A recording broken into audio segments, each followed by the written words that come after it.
রবিবার মানেই মেনুতে চিকেন কিংবা মাটন থাকতে হবে সেরকম বাঁধা ধরা কোনো নিয়ম নেই আমাদের বাড়িতে।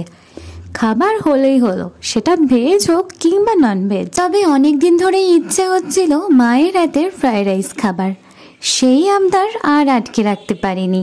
সেই রবিবার হয়েছিল ফ্রাইড রাইস, আর সাথে ছিল একটা স্পেশাল ভেজ ডিশ, সেটা হলো পটলের দোরমা, যেটা দুর্দান্ত খেতে হয়েছিল।